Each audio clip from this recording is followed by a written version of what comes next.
Officials meeting, it's October 18th, 2023. The time is 9:01 a.m. I'm calling this meeting to order. In attendance are Commissioners Brooks, Matari, and Duncan. Are there changes to the agenda? No? Okay. And item 1, ARPA and Justice Center expansion discussion. Reese. Well, I trust that all the elected officials saw the public hearing on Monday. Understand the situation that we're in. The fact that we've gotten to a point where we're basically going to have to continue with the direction on this building. And so one, I just wanted to solicit any feedback from the elected officials on their thoughts about things, as well as we had an interesting situation with our solid waste where they're now fully staffed. And since we have made adjustments to the FY24 budget to start properly paying people and getting them more to a market rate with their positions, I'd like to ask that the elected officials and probably HR just give us regular updates on how we're filling our staffing, because as we fill our staffing, that means we're going to be drawing on our budgeted revenues and having less of a cushion for managing for the unexpected expenses mid-year and so forth. And I think it's important that we have a real good handle on this stuff and monitor it very closely, because we know that our margin for this fiscal year is I think about $400,000 out of a $140 million budget.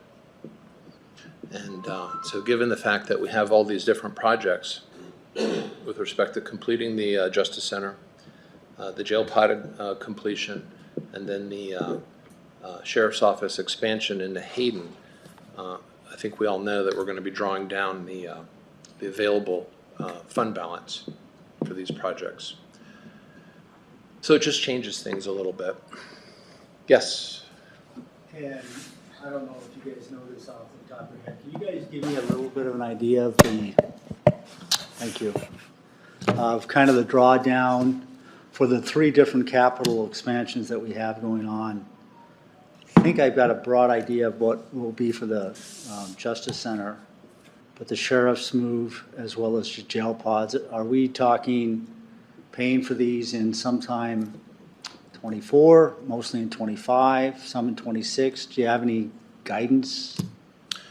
Well, that's a good question. I think right now we have a quote to complete the jail pods. I believe that quote came in at $7.6 million. 7.2 maybe? 7.6? 7.6 million. So we have roughly a 20% cushion for any overages on that. As far as starting that project, I would assume that it would start sometime, towards the end of next year? Or sooner? Towards the end of calendar year 24 or sooner, okay. And it's probably what, 12-month, 18-month kind of project? Yeah. Okay. Then as far as the Sheriff's Office expansion, we've already started with that because we just signed a contract to add a security fence. Okay. So, and I believe the building becomes vacant. Is it the end of November? End of next month? Somewhere in there, end of November, December.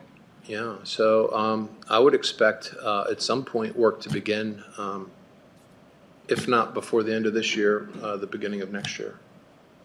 And then Leslie, we've talked briefly about the time frame on the Justice Center expansion. Cash flows on that. I know we have the 3 different stages or whatever. This is going to be completed by when? May of 25. May of 25. What we're on schedule for right now. Okay. Okay, and as you find out those cash flows or anticipated cash flows, a heads up would be great. Yep. Think of chunks of like 2.5 to 3 million and greater, Okay. just so that I can make sure that the cash is in the right place to make those payments. Yeah.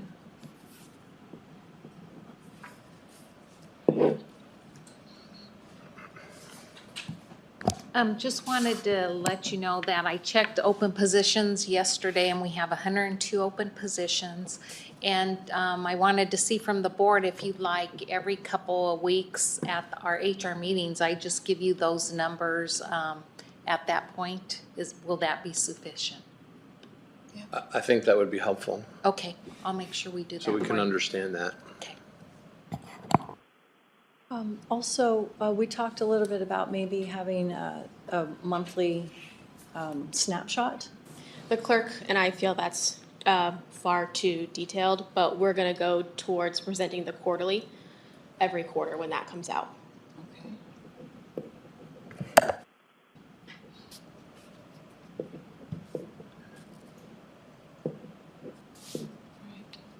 Does anyone have any feedback regarding Monday evening? What's going Yes, on? Robert Norris. I too have some concerns that we're going to be, our level of cushion, our savings account, if you will be diminishing. I feel like the increased costs and the rush to this project that I expressed concerns from the beginning are coming to fruition. I do believe on the same subject, I have some questions for Commissioner Duncan. There is a video on your Facebook account, and 34 seconds into that video, you state that non-violent misdemeanors don't have to be booked into the jail. My county legal counsel says that I don't have the right to require other law enforcement agencies to cite and release. Correct. But you're saying that they don't have to be, which equates to shall.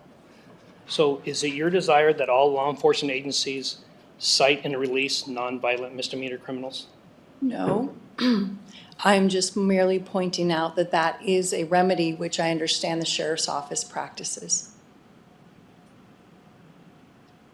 Do you do that? But you have a video that's suggesting different. Well, I'm happy to change the video if you'd like to give me a suggestion, but my understanding is the sheriff's department has a policy of cite and release for a lot of those types of crimes. And I attended a pretrial conference, I can't remember the exact name of it, in Boise with the Supreme Court. And they talked about how Kootenai County was a model for not bringing people to jail that didn't need to come to jail.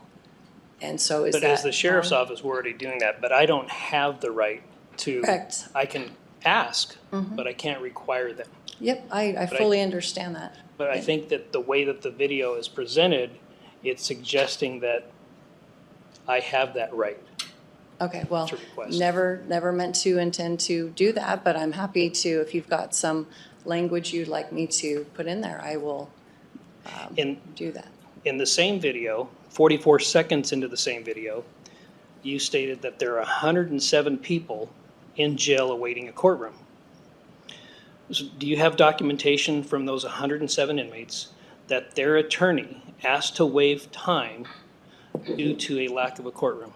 Nope, never intended that either. I just know that the court system gave me that number. They said, hey, right now, and that, by that time that video came out, I mean, I don't know what it is today, but when that video came out, that was the number I had. But it's deceiving for you to say that the reason why that these 107 people are still in jail is because of a lack of a courtroom. Nope, I didn't say that. I said, what leads to jail overcrowding? The whole video was on jail overcrowding. It was not on court space particularly. It talked about getting people through the system, and it talked about ways that can alleviate some of the overcrowding. Because a vast majority of those 107 people are going to be sentenced to jail. Okay, So it's deceiving, and without documentation of these 107 inmates, you're suggesting that if we had more courtrooms, that they would not be in jail. And that's deceiving because that's not the case. We have constitutional and statute set guidelines on how many days a person has to be arraigned, for pretrial, et cetera, et cetera. And it's deceiving to tell the public that. And as an elected body here, we need to be honest and credible with the public. But I believe it's deceiving because you're emotionally attached to this building. And that's why it's deceiving. I am not emotionally attached to the building. I'm emotionally attached to doing what's right for the citizens of Kootenai County and to provide the necessary services that we have to provide. So you and I can have this conversation offline if you like, so we don't waste other people's time. And I'm happy to make changes if you think that something can be more clear. I think both of those areas should be changed. Okay? Thank you. Noted. Any other feedback from anyone regarding Monday evening? I know Bela came in yesterday. Ben? Yeah, Bela, we chatted about this. I think he probably would want to say something right now. He's kind of in and out with everything that's happened with him medically, so maybe at another time he'll be able to comment on it. Okay. I do have a question. Sheriff, you said at the meeting that you did not ask to move to Kootenai North. Correct. Who did? We didn't submit a proposal until it was asked, from what I've been told. I believe it came from you, No. that you guys aren't interested in moving to Kootenai North? We didn't put in a proposal to move to Kootenai North. I got a phone Originally. call. I got a phone call saying, hey, I have an idea from one of your lieutenants, and says, you know, I have this proposal, I'd like to show it to you. And it was about the sheriff's department moving to Kootenai North. And you're saying the sheriff's department as a whole or part of our marine equipment? I'm talking about the presentation that I was given at your office by one of your lieutenants to move all of operations there. Where did our original, where did it come from? Where was the original request? Where did it originate from? I have no idea. I have no idea. All I know is if you guys are not interested in moving there, then it's not too late to sell it. And then that would give us plenty of cushion to refill all these different buckets that are being depleted. We never asked to move. We were told to put in a proposal. And I have information, my undersheriff is currently out of town, but he says that came from you. Well, I would love to speak to him about that to see exactly what the conversation was. Well, that sounds like something that can be talked about offline, since we're really dealing with the Justice Center expansion. But Stan, do you have any comments? No, I've Your microphone. shared this with each commissioner individually, but I understand and appreciate how difficult of a decision that was.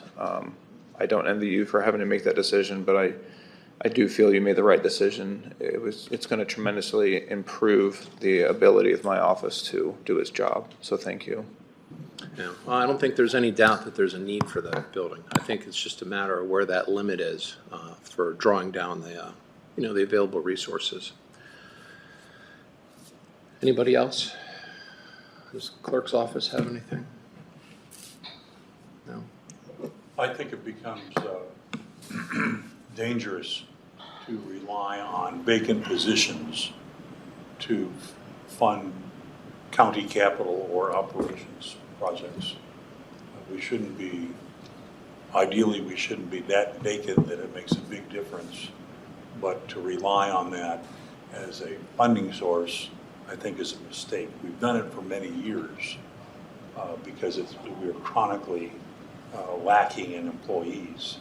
So people say, well, we'll just use it salary salvage. And that's been going on for at least 10 years that I know of. And I think it's very important that we not, I think that's sloppy budgeting. Is that normally done? That's how we've done it for quite a while. I'm- That's how we've done it for quite a while, but I know the clerk would agree that we have a significant liability when it comes to our open positions that we cut by 50% every year. Thank you. I know long-term, I think it would be more prudent to pay people correctly and have fewer positions, That's right. and then properly budget for what we need. And if we need money for capital expenses, like we know we have in the coming 5 years, that should be built into our budget as opposed to the vacant positions, which could be filled at any time and affect our ability to properly manage the budget. So I guess that's it. Anyone? Can I ask a question? Yeah? So the question that I was asked was about Monday night, or before I was asked that question, though, there was the comment about unspent wages, basically. I didn't see that as part of the agenda. I didn't fill the potential response I have to that comment into my response earlier. Is that something the board wants to talk about now, or is that a topic for a different date? That's a topic for a different date. Okay, thank you.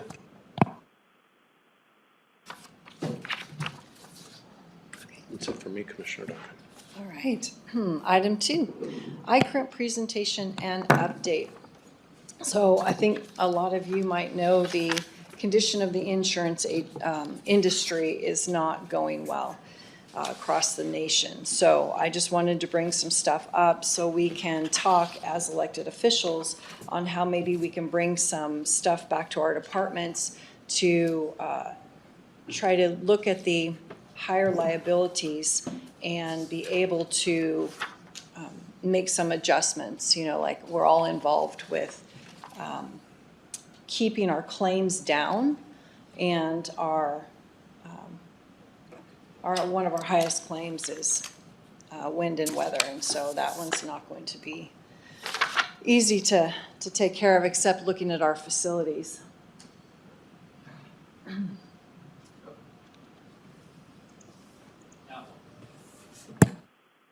Okay.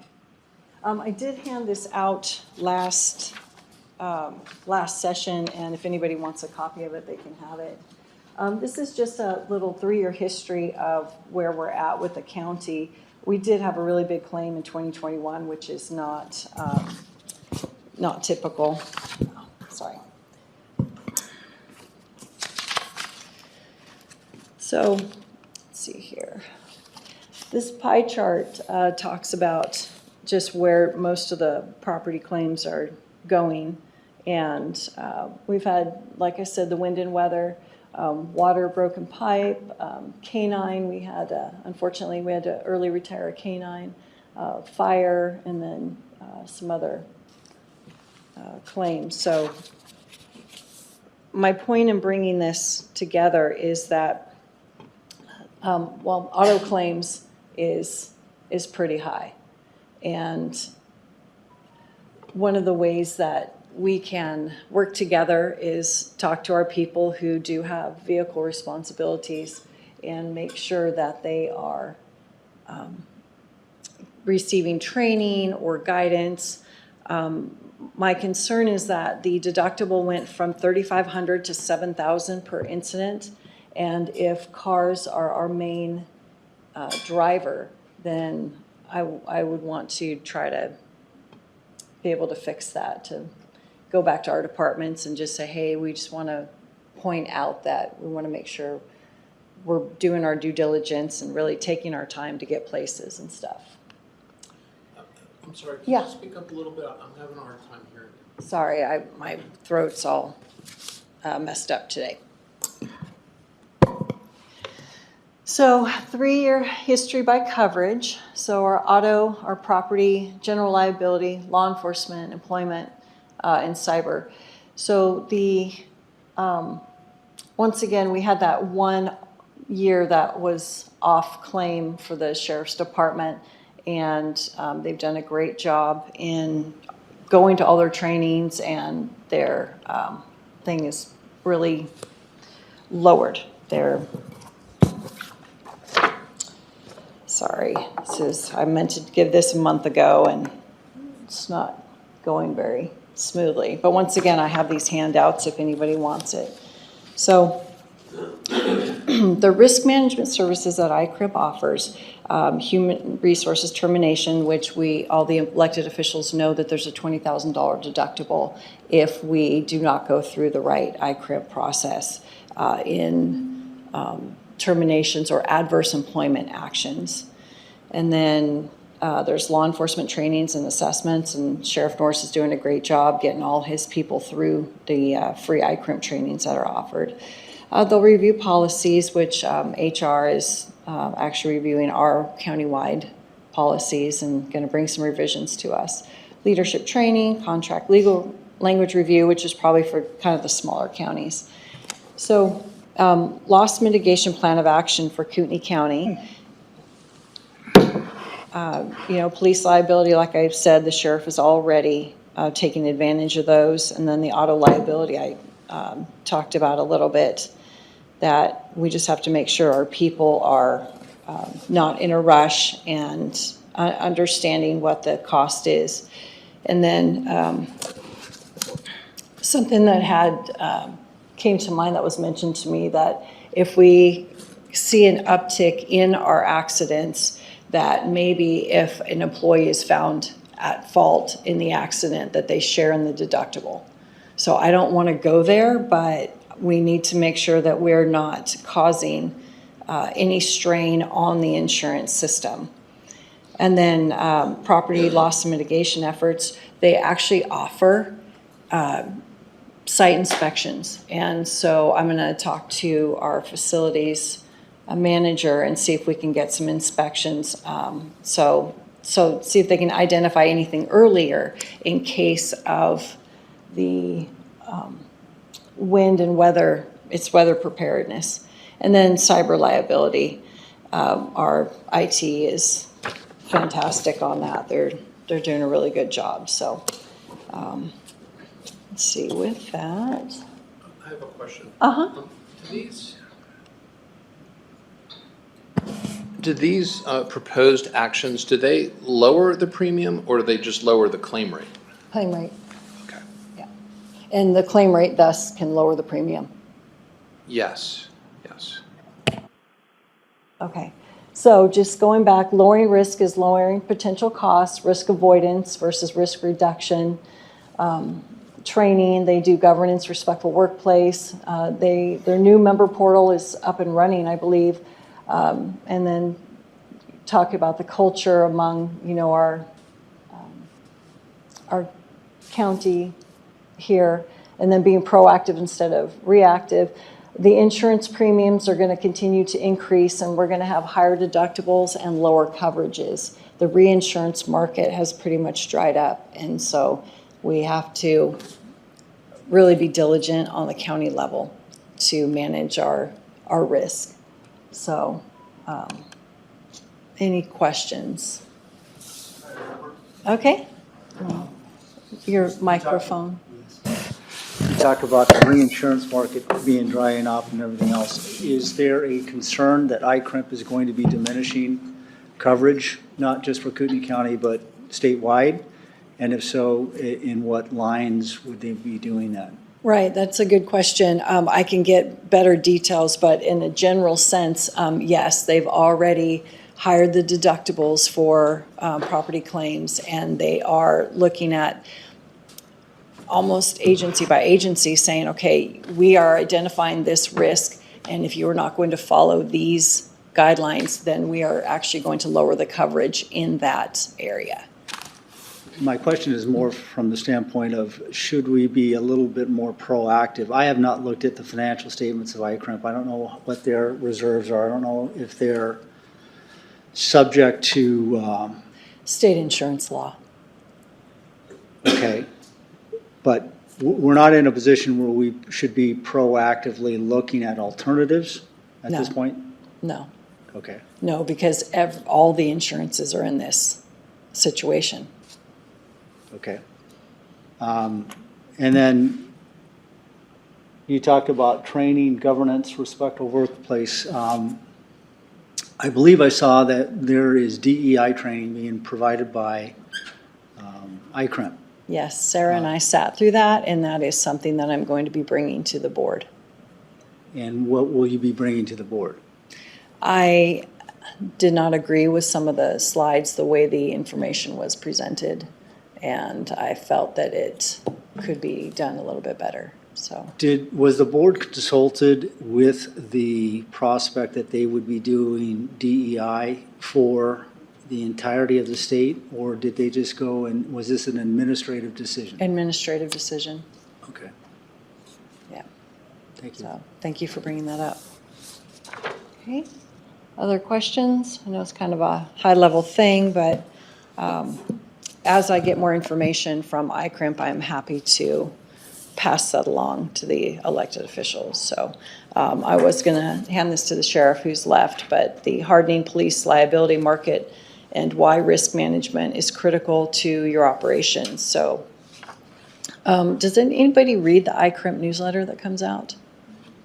Okay. Yeah, it's got some good stuff in there. So anyway, if no further questions, then Yeah, I'm just curious, is there any kind of insurance out there that could go beyond the limits of ICRIMP? Kind of like an umbrella policy? that's a great question. I can get that answer for you. Yeah, because I do kind of like the idea of what Treasurer Matheson said, you know, that we should always have a plan B on some of these things. Contingency is a good way to manage to various situations, especially when you start to see things drying up a little bit. Okay. All right. Kayla, did you have anything to add? I didn't, other than I apologize for coming in after the start of the meeting, but agenda item 1, was there any other questions concerning agenda item 1 today on today's agenda? We just talked a little bit about, you know, getting feedback from Monday evening. Now that everyone has had a chance to either see or participate in the public hearing, we just talked a little bit about making sure that since we're managing these projects, that we manage our budgets and we stay on top of filling vacant positions. So we understand that. Okay. Yeah, just the only thing I'd like to clarify my comments yesterday. I don't want it to come off that I'm not in support of the project. We do need the facility. I wholeheartedly support that. I'm just concerned about the potential impact to budgets with the monies that were unplanned. The other thing I would like to point out is I don't know that it's fair to the contractor in the position they put in. I mean, it's typically the government's responsibility to identify all costs, all associated costs with a project. That's an aspect of speccing it out, scoping it out, identifying the cost. Typically, it's if you build a building, you expect to pay permits. If you build a building, you expect to have cabling. I'm not saying that those weren't line items. I haven't studied the project. But to present them as soft costs, something unanticipated, something unidentified, I think that's, it just seems rather odd to me because you would plan those things. When I think of soft costs, I think of, for example, the costs of the government officials. It's a cost. You're working on the project. It's not necessarily directly. You'd be getting paid anyway. That's a soft cost. But costs that are explicitly part of the project should have been identified. So, and I would add that it's maybe not necessarily the burden of one commissioner to do that. It's the burden of all commissioners to do that. Okay, public comment? I think you have to come to yeah, you want to hand him that. Well, my comment is mainly Sorry, name? John for the record. Padula. I'm concerned at the direction that the board has gone these last couple of weeks. I've been attending some of the meetings for the last several months as I can, and maybe everybody hasn't noticed that nationally and globally there's division everywhere we turn, and the divisive nature that this board has taken with comments publicly for our community, I think is very concerning. You guys were elected to lead these projects and make decisions, and I think that you guys need to do a better job unifying our community instead of trying to divide over these certain projects. Even with the different perspectives and different ways of financing these things, I think that we can do a better job not pointing the fingers and being divisive as a board. I think you guys need to unify, hang on to the relationships. I'm a pastor, so for me, I always try to preserve the relationships, even with difference of opinions. And I would implore the commissioners to do a better job uniting our community with the public comments and the things that are said instead of being so divisive and working on that, so. Thank you. Okay. Anyone on the phone line? Anyone on? Okay, then 9:32, meeting adjourned. Thank you.